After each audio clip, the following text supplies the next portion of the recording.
네, 지난번에 우리 소그룹 리더분들을 좀 제가 만났었는데요. 뭐 그때가 안 좋았다는 게 아니고 오늘은 훨씬 분위기가 좋네요. 그죠? 예. 젊음의 힘인 것 같고 또 많은 이 청년들이 우리 어른들 세대와 이렇게 함께 예배한다는 것이 또 굉장히 큰 축복이고 또 부럽습니다. 예, 저희는 어른 세대가 많지 않은 교회인데요. 이제 앞으로 차차 어른 세대가 되어 가고 있고 또 저희가 이제 저희 교회에서 출생했던 분들이 좀씩 대학생이 되고 있는 과정인데 저희 교회도 나중에 좀 이렇게 됐으면 좋겠다 그런 생각을 한번 해보게 됩니다. 저는 이제 개척하기 전에 저는 이제 강 조금 남쪽에서 왔어요. 여기 이제 건너자마자 북쪽인데 저는 강 남쪽에 있는 좀 거리는 멀리 떨어져 있지만 두 교회에서 청년 사역을 했었습니다. 그리고 청년 사역하면서 저는 주로 이제 이 말씀을 가르치는 주로 이제 제자 훈련 또 성경을 가르치는 사역을 주로 했습니다. 그 성경을 가르치고 또 제자 훈련을 하면서 제가 한 사람 한 사람과 이제 상담할 수 있는 기회가 있었는데요. 뭐 열심히 이렇게 말씀 전하다 보면 한 분 한 분이 뭐 자기 속 얘기를 하긴 어렵잖아요. 그래서 청년들과 이제 좀 질문도 받고 사는 얘기를 좀 해야 되겠다 이렇게 생각을 하고 한 청년당 1시간씩 제가 이제 약속을 잡아가지고 상담을 하게 됐습니다.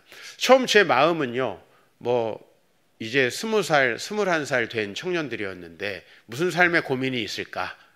뭘 이해죠, 그죠? 그런 마음이었고 또 고민이 있으면 또 얼마나 클까? 뭐 그런 생각 해봤고요. 그 다음에 또 제가 있던 지역이 좀 사역하던 지역이 부유한 지역이었어요. 그러다 보니까 돈 많은 사람들이 무슨 어려움이 있을까? 뭐 그런 생각, 좀 얄팍한 생각을 가지고 제가 첫 사역지였기 때문에 좀 편안한 마음으로 상담을 들어가게 됐는데요. 정말 그 1대1로 막상 그 청년들을 만나니까 그 청년들 중에 한 절반 정도는 채 10분이 지나기 전에 이제 눈물을 흘리기 시작하고요. 그리고 어떤 청년들은 끝까지 눈물을 흘리다가 별반 얘기를 하지 못하고 이렇게 상담실을 나간 분들도 계셨어요. 주로 이제 그분들이 그 청년들이 힘들어한, 지금은 그 청년들이 한 40대 중후반 됐을 것 같은데요. 힘들어한 이유는 주로 가정 때문이었어요. 가정이라는 건 사실은 행복하고 좋아야 되지만 우리 모두가 사실 죄인이다 보니까 가정에서 좋고 행복한 기억을 가지고 자라는 사람들은 그렇게 많지 않고요. 또 그러면 그분들이 가정을 이루면 어떻게 되느냐? 저희 교회는 좀 40대 부부가 많은 교회인데요. 새가족으로 오면은 첫날에는 뭐 별 기도 제목이 없는 듯하게 이렇게 이야기하시다가 조금 몇 주 지나고 새가족 상담을 하면은 또 대부분이 눈물을 흘리세요. 뭐 그런 성도들이 저희 교회만 오는 건 아니겠죠? 이 시대의 보편적인 것일 것 같아요. 제가 이제 정말 마음 아픈 건 뭐 인생이 힘들고 어렵다. 저도 뭐 힘들고 어렵게 산 사람이니까 그거는 인생의 대부분의 디폴트 값인 것 같아요. 그런데 이제 제가 목사로서 참 안타까운 건 뭐냐면 그렇게 어렵고 힘들게 살았던 분들은 하나님 말씀을 믿기도 어렵고 목회자와 또 교회 리더들과 장로님들과도 좋은 관계를 맺기가 어렵다는 것이었어요. 그러다 보니까 뭐 우리가 교회 다니면서 하나님만 바라보고 교회 다녀야 된다. 뭐 원칙상으로는 그게 참 맞는 말이죠. 사람을 보면 안 된다. 그런데 여러분 지금 제가 보이시지 않나요? 여기 뒤에 뭐 이렇게 다른 거 이상한 게 보이시나요? 혹은 저도 여러분 지금 뭐 여기 장로님들이신 것 같고요. 그죠? 명찰 이렇게 다루고 계신 거 보니까 여기 뭐 좀 젊은 분들인 것 같고요. 뭐 그냥 분들인 것 같고요. 이렇게. 그냥 저도 사람이 보입니다. 사실 또 교회에 새가족이 오면요. 더더욱이나 사람이 보이겠죠. 그죠? 장로님들쯤 되면 뭐 제 뒤에 주님이 보이십니까? 우리가 사람이 보일 수밖에 없기 때문에 사람들을 통해서 신앙은 흘러가거든요. 그리고 그 신앙의 또 중요한 통로는 부모님이시기도 하고요. 그런데 우리가 완벽하지 못한 사람이다 보니까 대부분은 가정이나 교회에서 긍정적인 기억을 많이 갖지 못하고 또 제가 이제 많은 분들 상담해 보면은 가정이나 심지어는 교회에서도 가슴 아픈 기억 또 상처를 받은 경우가 많이 있어요. 안타까운 건 뭐라고요? 그것 때문에 이분들이 하나님을 믿기도 어렵고 또 미래도 어려워진다라는 것이죠. 그래서 저는 이제 성경의 인물들 중에서 그렇게 상처 많고 아픔을 가졌는데 반전, 정말 훌륭하고 아름답게 하나님을 믿는 신앙인으로 성공한 사람들에 관심을 많이 갖고요. 오늘은 여러분들과 그래서 요셉의 이야기를 좀 잠깐 해보려고 합니다. 요셉은 여러분 아시겠지만은 뭐 일부 다처제를 고려하더라도 일단은 형제들이 4명의 어머니에게서 나왔어요. 여러분 어머니가 4명 이상인 분들 계신가요? 네, 안 계신다고 보고 일단 요셉과 배틀을 하면은 여러분들은 나는 별거 아니구나. 그렇죠? 어머니가 또 일찍 돌아가셨어요. 아버지가 제일 사랑하던 아내. 그죠? 한 명일 때는 한 명만 사랑해야 되지만 4명이니까 조금씩 애정이 다르지 않았겠습니까?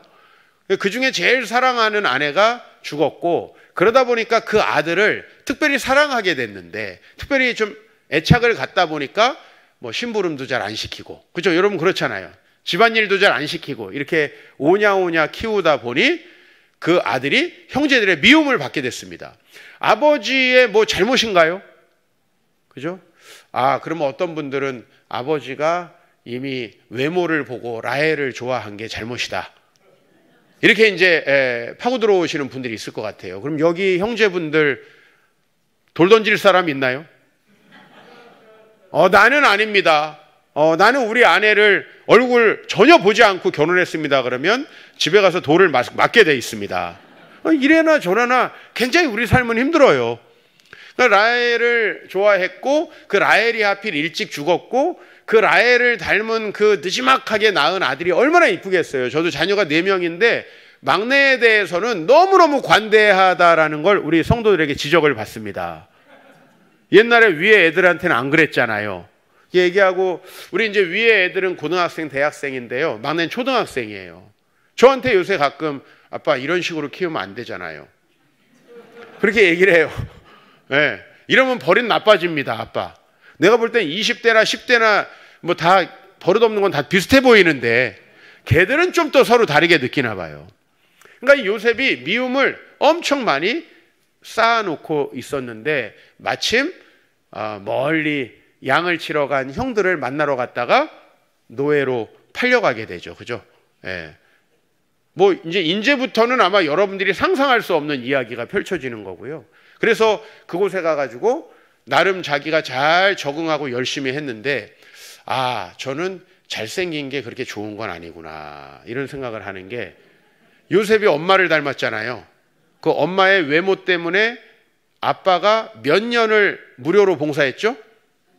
14년. 여러분 얼굴 14년 정도 누구 노예로 쓸 수 있는 얼굴이십니까? 어떻습니까? 나는 내 남편을 한 14년 정도 기다리게 할 수 있다. 예. 대단한 외모죠. 그 외모를 아마 요셉이 타고났던 것 같습니다. 그죠? 제가 노예면은 어느 여종이 저를 탐하겠습니까? 어느 주인이. 그렇죠? 저는 노예가 아니었는데도 탐한 사람이 없었어요. 교회가 아니었으면은 장가가기 좀 어려운 그런 상황이었고 저희 뭐 동생과도 어렸을 때 외모 비교를 많이 당하면서 자랐습니다. 저 나름 상처가 많은 사람이에요. 네, 제 동생은 어렸을 때 이제 이병헌이라는 배우가 나왔는데 별명이 이병헌이었어요. 저는 이제 그 무렵에 단역 배우로 유해진이라는 사람이 이제 이렇게 나오게 됐는데 저는 뭐 평생 그 사람의 그늘을 벗어나지 못하고 있고요. 그 다음에 요즘에는 조금 나이가 많으신 분들은 저를 오히려 표인봉 씨랑 닮지 않았냐 뭐 이렇게 얘기도 하시고 뭐 오늘 요 얘기하면 한 30명 정도 있습니다. 근데 제가 나머지는 여러분에게 숙제로 맡기겠습니다. 뭘 또 아멘까지. 믿음이 너무 좋으시면은 목사가 농담할 때도 아멘을 하시더라고요. 좋습니다. 어쨌든 이 요셉이 인물이 좋았던 것으로 추정이 되고요. 또 자세도 좋았던 것 같아요. 종으로서 너무나 열심히. 그러니까 또 참 세상에 좋은 일만 있는 건 아닌 것 같아요. 여러분 어렸을 때 유난히 예쁘셨던 우리 여성분들 이상하게 성격이 안 좋다는 소문들을 어디서 들으셨을 거예요. 주변에서 쟤는 성격이 안 좋다 이런 소문을 낸다고 그러더라고요. 또 공부를 잘하는 분들, 많은 분들이 여러분이 다른 학교로 전학 가기를 바라면서 분신사바했을 가능성이 있어요. 특히 2등, 3등 하는 애들이 1등 하는 애들도 전학 가기를 바란다고 하더라고요. 이 세상에 사실은 우리 목회자들도 서로 시기 질투를 하기도 해요. 제가 목사님들, 전도사님들 한 100명쯤 있는 그런 교회에서 사역을 했는데 다 그렇게 서로를 긍정적으로만 바라볼 수 없는 거예요. 좀 더 좋은 달란트를 가지고 계신 분들 좀 시기하기도 하고, 조금 더 담임 목사님과 가까운 분들, 이거 우리 영업 비밀이긴 하지만 그게 우리 인간의 본질이더라고요. 그러니까 여러분들이 아무리 잘났어도 때로는 좀 여러분들이 가난했어도 인생은 막상막하로 힘들었다. 그래서 요셉은 이제 흑심을 품고 달려드는 그 여성을 뿌리쳤는데, 여러분 어느 사회에서 외국인이 잘못했는데 내국인을 감옥에 넣는 경우가 있겠습니까? 지금으로부터 4000년 전인데요. 외국인에게 무조건 불리한 판결이 되게 돼 있죠. 그래서 감옥에 또 가게 됩니다. 한 주석을 보니까 좀 여기에 대해서 아주 현실성 있는 분석을 하더라고요. 뭐냐면 요셉이 왕들의 신하들이 갇히는 감옥에 간 것은 재판부도 무죄라는 걸 알았을 것이다 라는 거예요. 그렇죠? 원래는 노예가요, 여주인을 탐했다. 이거 어떻게 될까요? 이건 볼 거 없이 사형입니다. 근데 요셉은 묘하게 감옥에 갔는데 그 감옥도 흉악범들이 있었던 감옥이 아니라 정치범들, 그죠? 감옥도 여러 그 방마다 따로 있다고 그래요. 그 같은 비슷한 종류의 죄를 지은 사람들끼리 이렇게 몰리는데, 그러니까 요셉은 노예였고 지금 성추행범으로 몰렸는데, 그렇다면은 이거 중죄를 범하기 어려운데요. 근데 어쨌든 왕의 신하들이 갇히는 감옥에 갔어요. 이 모든 게 사실은 지나놓고 보면 섭리입니다. 여기서부터 이제 저는 이런 이야기들, 그래가지고 이제 요셉이 망했다, 이런 이야기들은 참 많이 들었어요. 어려운 가정에서 태어나서 부모님 알코올 중독으로, 또 어머니가 저희 교회에도 어렸을 때 집을 버리시고 가출하신 분도 계시고, 그러면 이제 상처가 많고 학교 생활도 잘 못하고 그러다가 결혼에 실패하고, 지금 사실 저희 교회도 그런 비슷한 분들이 계세요, 실제로. 이게 너무 가슴 아픈 거죠. 어렸을 때 힘들고 어렵게 살았는데 그것 때문에 교회를 다니면서도 그 상처와 아픔이 극복이 되지 않고 어려운 환경에서 쭉, 그래서 그가 새로 만든 가정까지도 그 영향력들이 이렇게 미친다는 것이 너무나 가슴 아프고요. 저는 오늘 요셉이라는 새로운 예를 좀 보여드리려고 하고요. 오늘 요셉은 이제 오늘 읽었던 저희 본문이 뭐냐면, 요셉이 결혼까지 해가지고 감옥에서 나와서 총리가 되고 결혼까지 해서 아들을 2명 낳는 것까지 지금 진도가 나간 상태에서 우리가 본문에 읽었습니다. 그리고 그 두 아들의 이름을 뭐라고 지었느냐에서부터 저희가 한번 이야기를 시작해 보려고 해요. 첫 번째 아들은 51절 보니까 므낫세라는 이름을 지었습니다. 근데 이 므낫세라는 이름은 성경을 가지고 계신 분들은 개역개정판에 므낫세에는 1이라고 되어 있습니다. 이거는 우리나라 말은 아니죠. 히브리 말이니까 이 1이라고 하고 그 1에다가 저 밑에 주석을 달아놨습니다. 해석을 해놨죠. 뭐라고 되어 있습니까?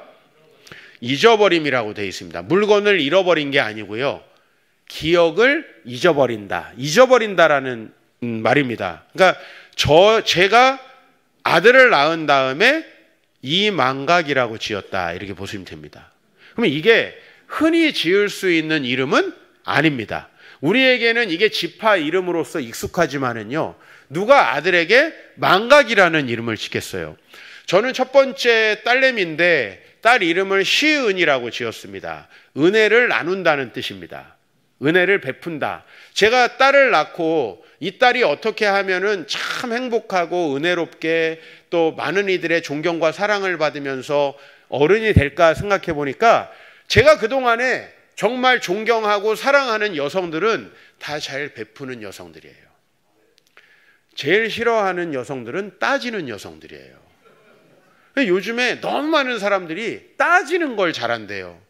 저는 우리 딸내미가 따지기보다는 베푸는 사람이 되기를 원한다. 제 경험을 가지고 딸내미 이름을 지었습니다.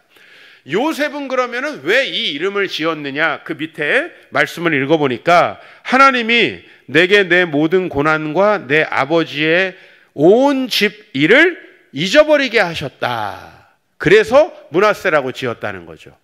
근데 그게 첫 아들이에요. 그 무슨 의미가 있냐면 내가 볼 때는 신앙에서 가장 중요한 것이 이거다, 이런 뜻이죠. 또 내 인생이 잘 됐다면 바로 이것 때문에 잘 됐구나. 즉 요셉에게는 하나님의 은혜가 므낫세라는 형태로 온 거예요. 그죠? 므낫세라는 형태로. 즉 무슨 말이냐면 내가 지금까지 하나님의 은혜로 잘 돼서 이 애굽의 총리까지 된 것은 나에게 있었던 많은 일을 하나님께서 므낫세하게 해주셨기 때문이다. 즉 잊어버리게 하셨기 때문이다, 이거예요. 근데 여러분, 가끔 가다가 주변에서 좀 힘든 일 겪었다, 누가 모욕을 했다, 누가 차에서 내 앞에 오더니 막 나를 욕하고 갔다, 그 얘기를 막 여러분 오늘 소그룹 시간에 이제 우리 했다 쳐봐요. 그럼 여러분 주로 뭐라 그래요? 인간도 아니야, 잊어버려, 그러죠. 그죠? 되게 쉬운 말인데요, 이제부터는 절대 잊혀지지 않습니다. 우리가 보통 잊어버리려고 하는 건 안 잊어버려요. 옛날에 유행가 가사 중에 이런 게 있어요. 기억하지는 않아도 잊어지지가 않아요. 노래 기억나시는 분들은 회개 많이 하셔야 돼요. 그죠? 이게 찬송가는 아니거든요.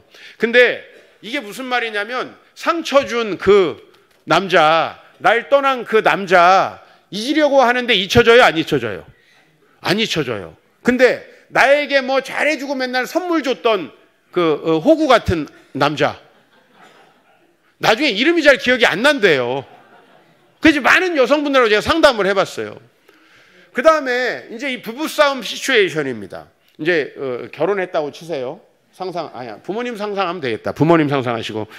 자, 이제 보통은 모든 잘못을 아버지가 하기 시작하죠. 잘못을 엄마가 해가지고 싸움이 되는 경우는 그렇게 많지는 않아요. 그죠? 그럼 이제 아빠가 뭐 가벼운 잘못을 하나 했어요.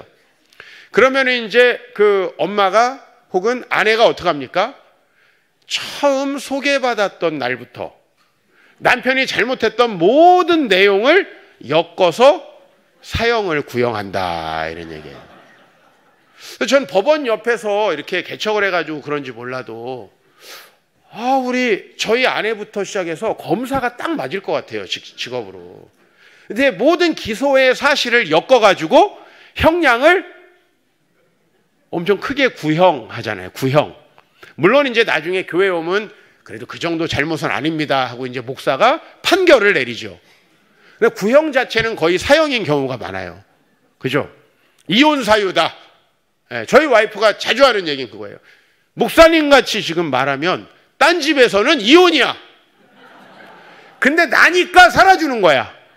우리 아내 아주 전매 특허예요. 혹시 그런 분들 계시면 좀 회개하십시오. 근데 왜 그러냐면 사람이 상처받은 내용, 힘들었던 내용만을 기억하게 돼 있대요.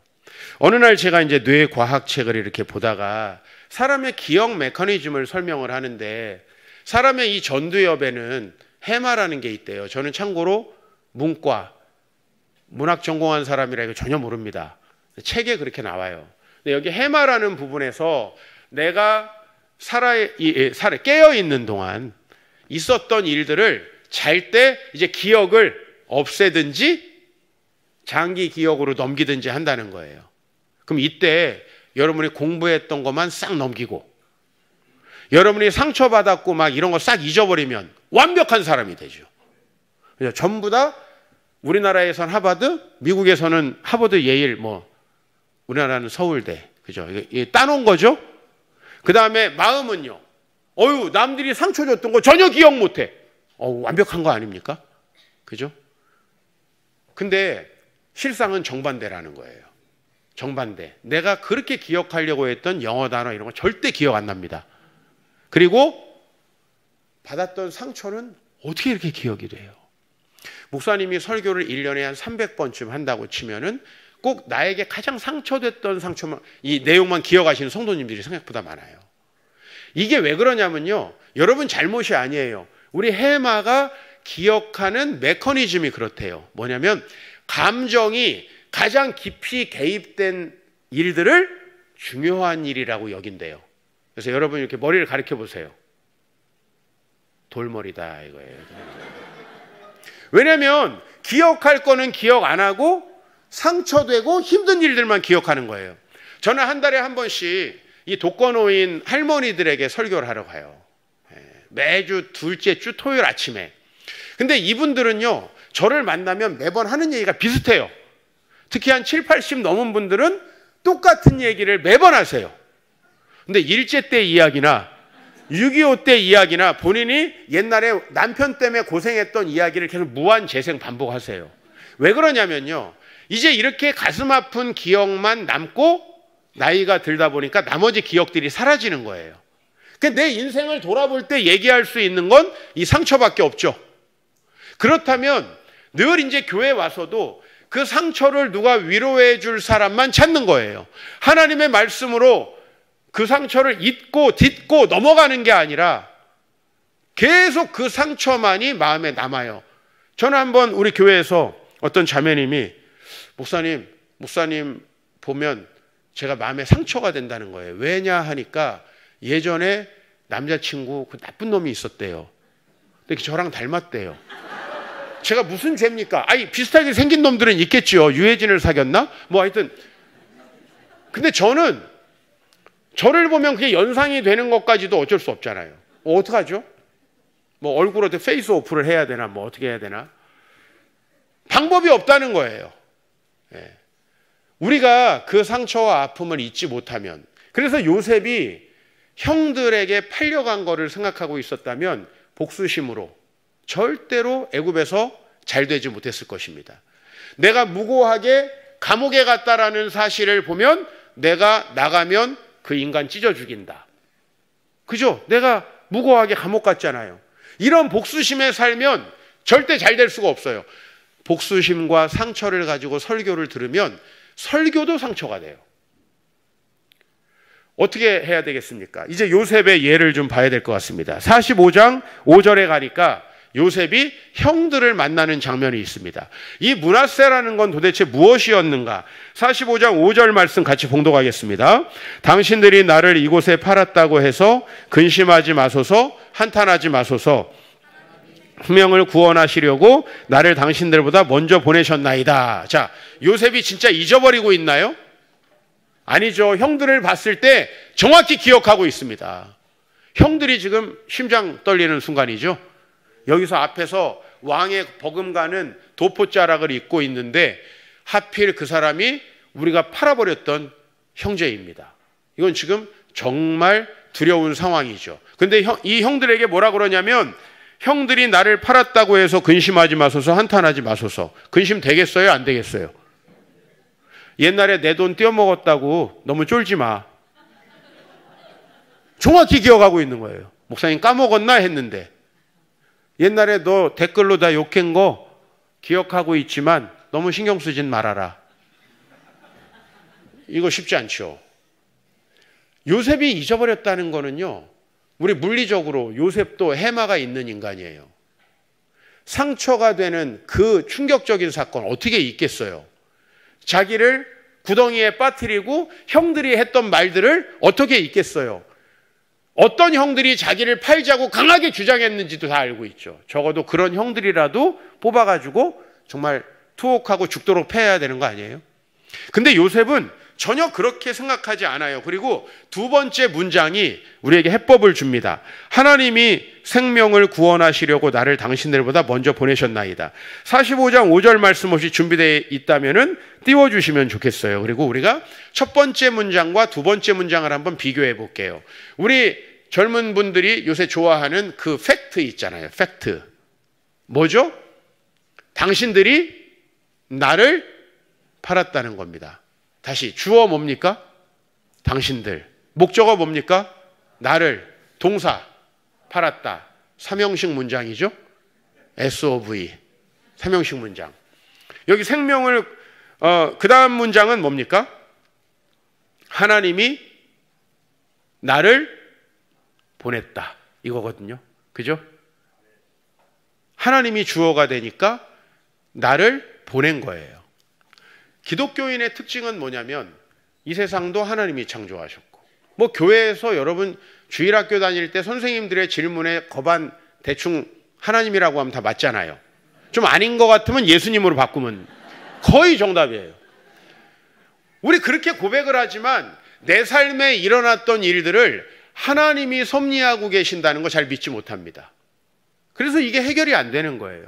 오늘 요셉은 진짜 잊어버렸다는 얘기를 하는 게 아니고요, 주어를 바꿔서 다시 해석을 하고 있다라는 건데, 사람을 중심으로 해석하는 거예요. 사람을 보면 그 사람이 나를 판 게 맞아요. 그런데 하나님을 주어로 하니까 하나님이 나를 여기에 보내신 거예요. 여러분, 보냈다 그러면은 괜찮지 않나요? 우리 아버지 어머니가 나를 시댁에 팔아넘겼다,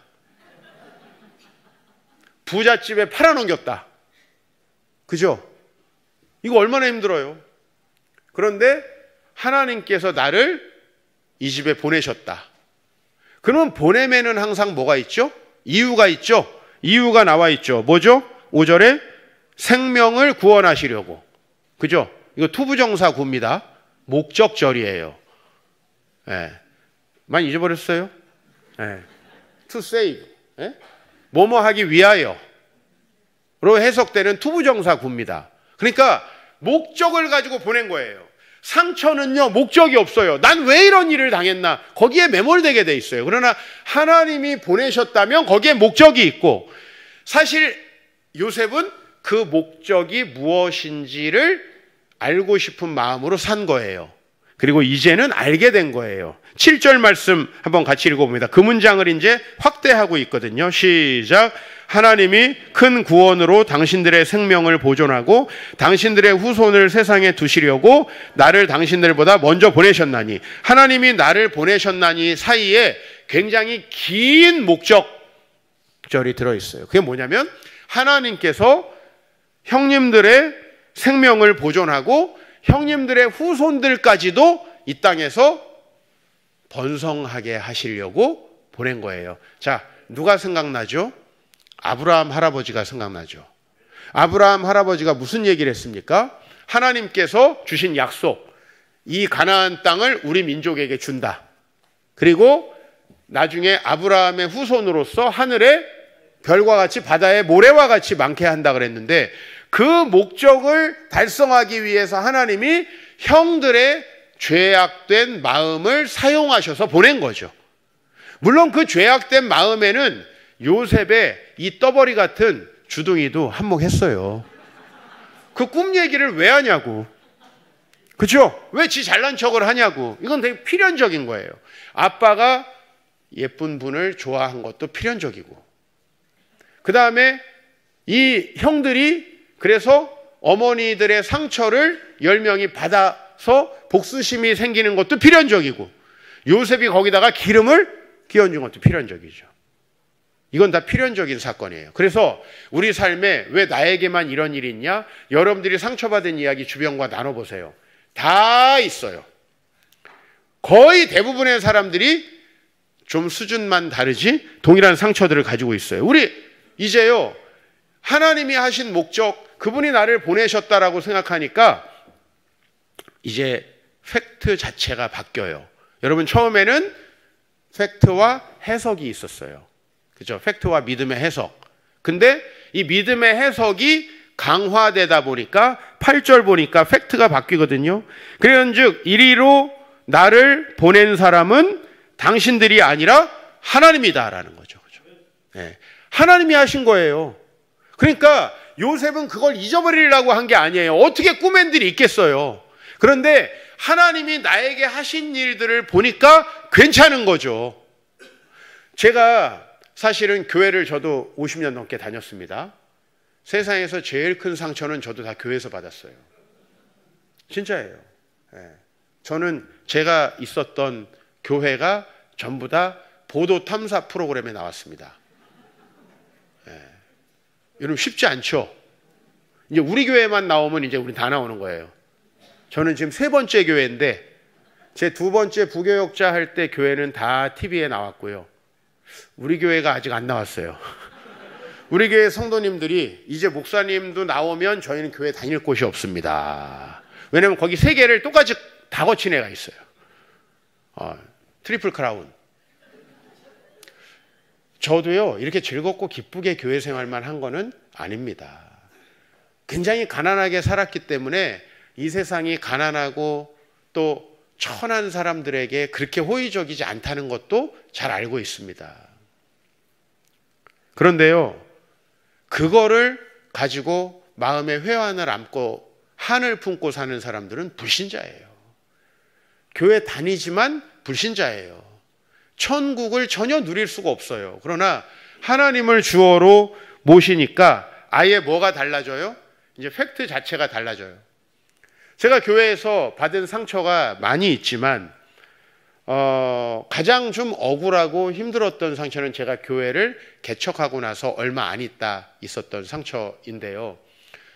그때 저는 사실은 경제적으로도 제일 어렵고 아버지가 돌아가신 지 얼마 안 돼서 마음도 굉장히 어렵고 또 사실은 자녀들이 막 태어나고 있는 시점이라 몸도 힘들었어요. 그런데 그 상황에서 저는 하나님 말씀 순종해가지고 개척을 해서 이제 교회를 목회하고 있는데 저희 교회 형제들 중에 또 하나가 아버지가 목사님이셨는데 굉장히 상처 많았던 분이 계셨나 봐요. 그 형제가 어느 날 저에게 상처를 받고 저에 대한 루머를 퍼뜨렸는데 그 루머가 저희 교회를 박살냈어요. 아직 끈끈하게 우리 서울시민교회는 뭐 웬만한 일이 있어도 흔들리지 않는 이제 그런 좋은 교회가 됐죠. 역사도 있고. 근데 저희 교회 1년밖에 안 됐을 때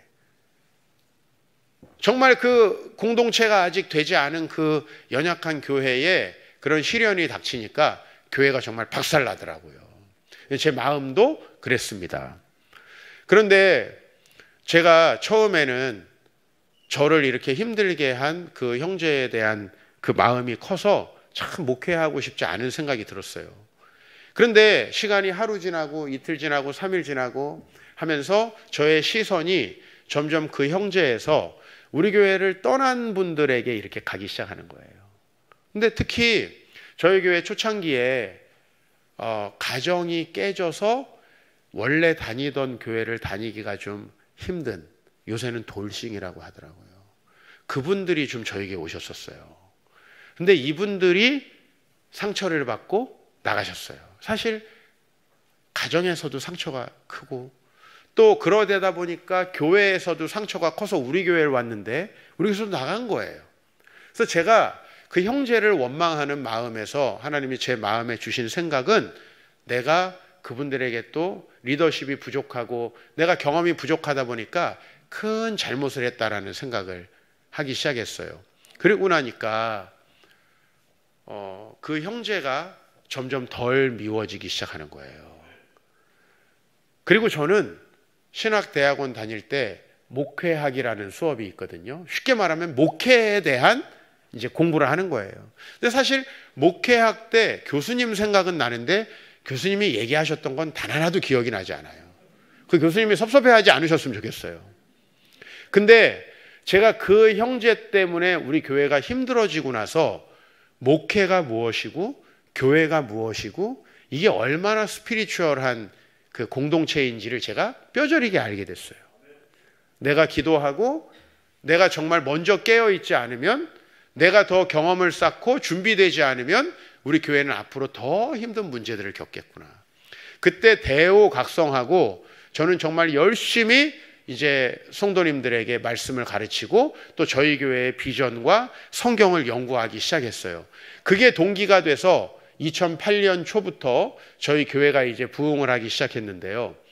그리고 나서 지금까지 이제 17년이 조금 더 됐습니다. 이렇게 평안할 수 있을까? 이렇게 교회에 별일 없을 수 있을까 하는 그런 좋은 공동체가 됐습니다. 저는 그래서 그 형제를 트레이너라고 생각하고 있어요. 여러분 요즘에 돈 내고 PT 하시죠? 전 군대에서 PT 공짜로 많이 받았습니다. 제가 작년에 우리 교회 집사님이 운동 좀 하시라고 PT를 끌어줬는데 너무 힘들어가지고 6번 하다가 4번은 와이프를 줬어요.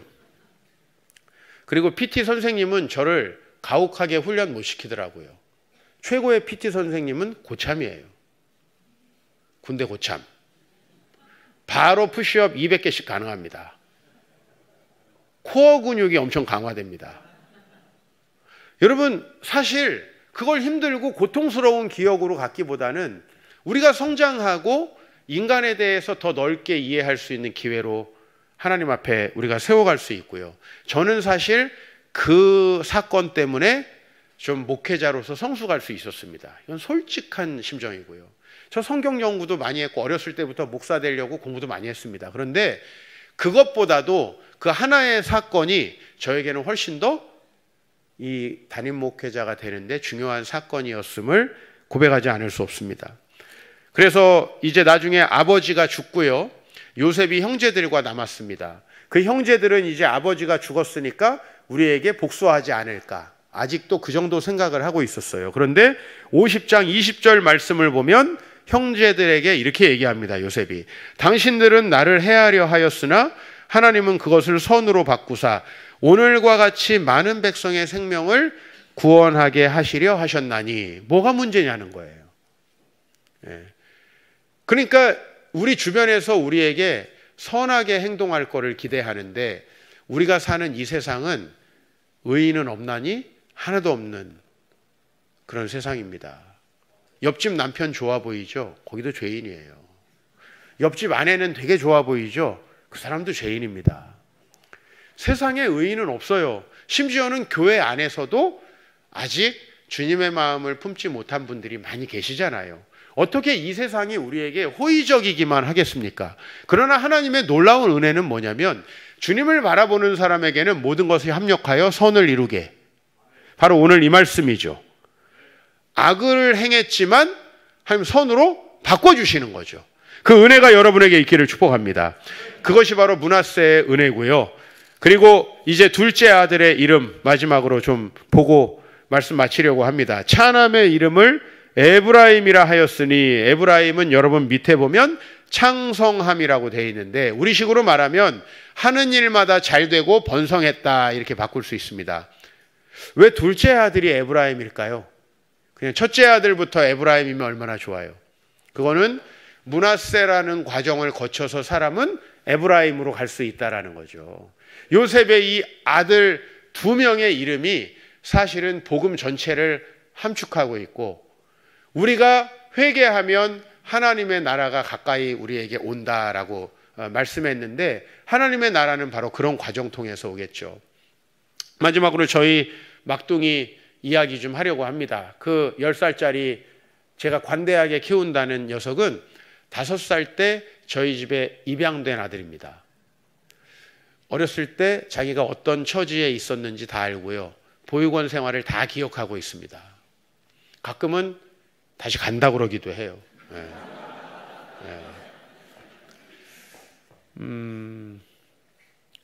저는 이 아이를 입양하고 나서요. 이 말씀을 더욱더 사랑하게 됐어요. 우리 아이가 정말 자기의 출생의 그 상처와 자기의 그 비극적인 운명에 대해서 한탄한다면요. 아무리 수학 영어 잘해도 저는 비극적 인생이 될 것 같아요. 그러나 나중에 예수님을 믿고 하나님 안에서 정말 나는 비록 출생이 좀 불행했지만 하나님이 나를 예수 믿고 더 잘 크게 하시려고 목사님 가정에다 입양해 주셨다. 그래서 목사님 집에서 내가 하나님을 알게 됐다. 아버지는 비록 생긴 게 좀 후지고 좀 그렇다 할지라도 나에게는 하나님께서 최고의 섭리를 해주신 것이다. 이렇게 생각한다면 저 수학 영어 못해도 얘 잘 살 것 같아요. 뭐가 우리의 인생에 중요한가라고 생각해 봅니다. 그리고 우리 아들에게도 그 므낫세의 은총이 있기를 바랍니다. 많은 분들 그렇게 착각할 거예요. 젊은데 뭘 힘든 게 있냐. 근데 제가 그동안 사역해 보니까 젊은 분들이 힘든 게 더 많아요. 우리 드모데 청년, 요한 청년 아프니까 청춘이다 이 책만 읽지 말고요. 이제는 하나님께 나아갔으면 좋겠어요. 하나님 앞에 요셉처럼 이 당당히 모든 것들을 므낫세 했으면 좋겠습니다. 그 비결은 주어를 하나님으로 바꾸는 것입니다. 내 인생에 일어났던 모든 일들을 내가 회상할 때 주어를 하나님이라고 일단 해놓으십시오. 그러면 뒤에 동사가 바뀝니다. 뒤에 모든 문장들이 바뀌기 시작한다. 여러분의 인생이 하나님을 주어로 다시 쓰여져서 므낫세와 에브라임의 은총이 넘치게 되기를 주의 이름으로 축복합니다.